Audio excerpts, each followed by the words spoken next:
TL Stewart, youth public speaker, student at Okemos High School. I'm here because of an expulsion process that happened at my high school, Okemos High School, and just want to give a few words about it. Background story is that Okemos was just being unjust, unfair about the situation. They tried to expel me for what was considered a threat to them, which was not a threat at all.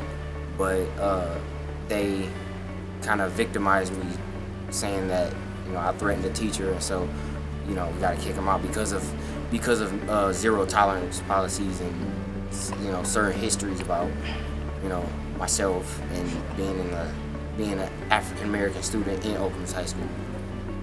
So basically, I was dealing with the situation in class, and then it was a teacher who was frustrated at the moment, and we were kind of both having kind of a bad day, and I tried to be respectful as possible. And basically, when the threat that was considered a threat happened, it was in the classroom, and then she told me, she gave me a detention, and then I'm respectfully like, okay, I don't see why other kids was talking, and I'm just saying man, just get out of my face, not like that. So then eventually the story got turned around to say that get out of my face, and I'm gonna do this and I'm gonna do that. They kind of stretched the story or changed it around a little bit, making it sound more of a threat than what it was. And even at that, it still wasn't enough to try to expel me for saying it.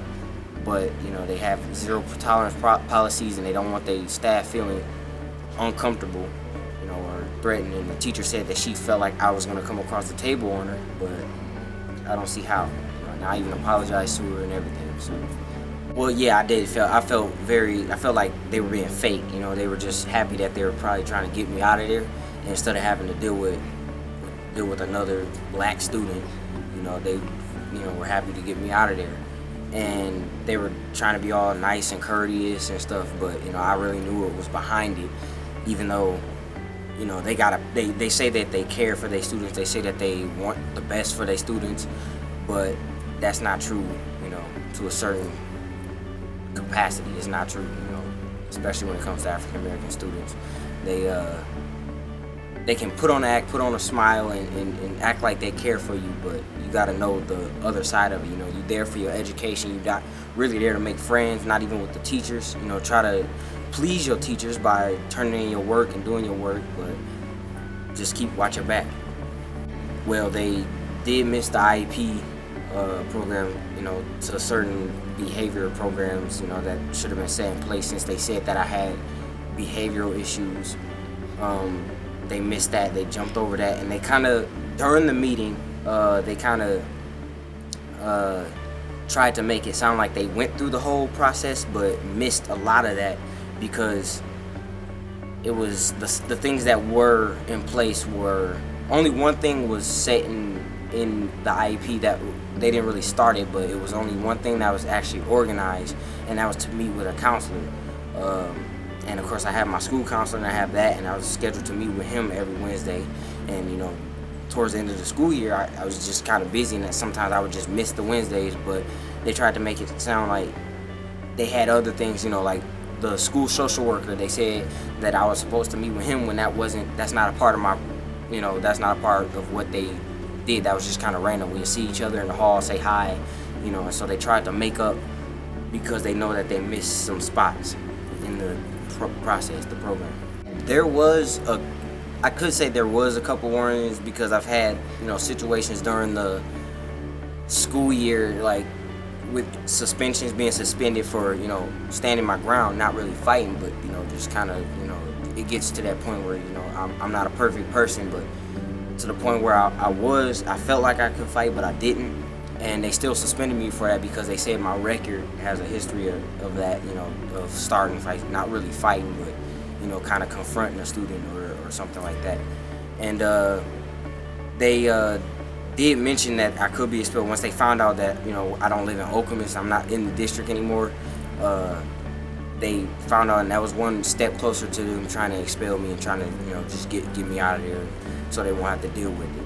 Okemos had many other options instead of expulsions. The final result was that I was not expelled from Okemos. It's not going to be on my record, or anything, but it's something that they call putting it in holding it in abeyance, which I guess means that it's kind of like a probation thing. If I ever come back to Okemos, they could start the trial over again, or the expulsion process over again, and this time they could expel me unless I have some kind of medical document saying that I have ADHD or any other medical thing that involves behavioral, or just unless I have that, they could expel me. But if I go to another school, the school district that I'm in, I would have to be real tight down on my behavior, because any little slip up, it can be held against me.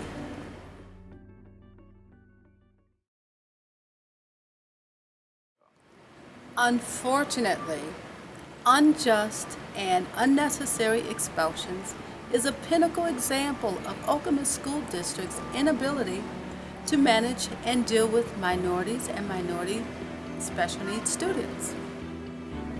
Their solution is to suspend until the number of suspensions are significant enough to expel. In the meantime, the number of minority students that are being victimized by their immoral administrative practices is staggering. Therefore, we must stand together and against this ridiculous, unacceptable, modern-day criminal assault that is being perpetrated on our children and families. It must stop now. No more suspensions, expulsion, pipelines to prison.